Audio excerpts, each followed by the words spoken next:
I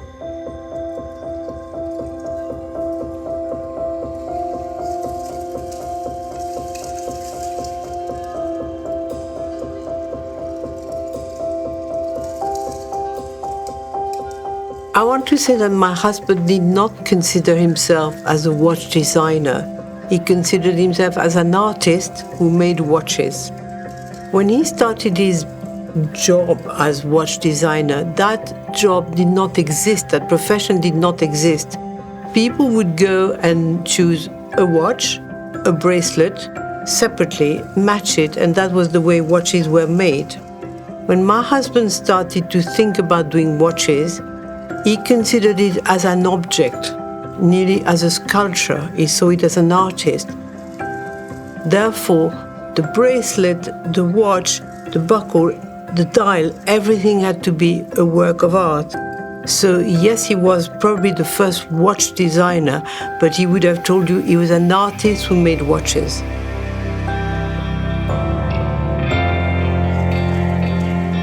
This incredible sports watch was designed by my husband at the request of Mr. Gérald himself. Mr. Gérald, who had met him since the 70s, had Gérald come over to Japan many times so that he would give inspirational talks to the Seiko team. And therefore, Gérald considered it an honor to design a very special watch for Seiko and for Mr. Hattori.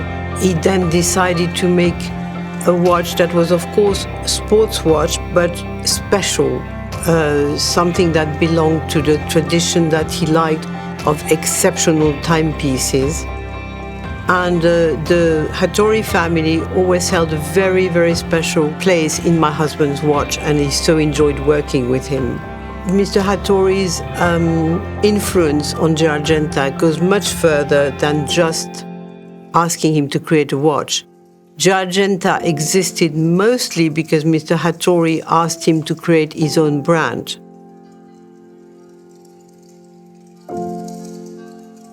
Well, he loved the idea of doing that because he was a great admirer of Asia and Asian culture.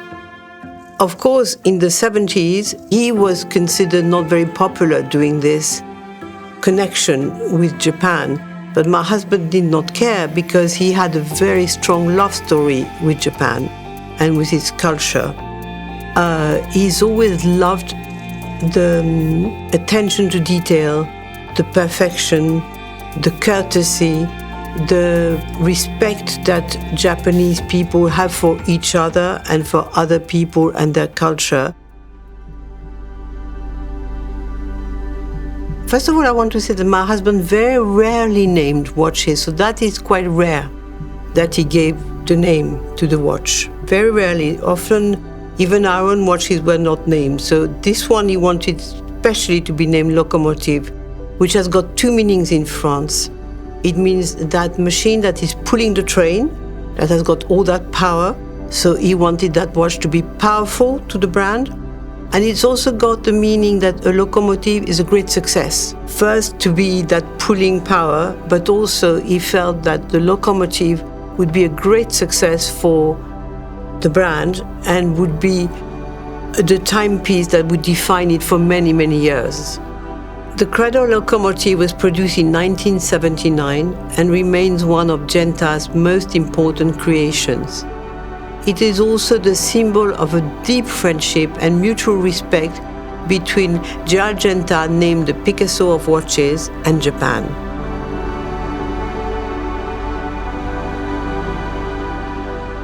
My impression was that he would have loved it because it was made with great respect to his design, with all the subtleties that he had included in this design. It's a very subtle design.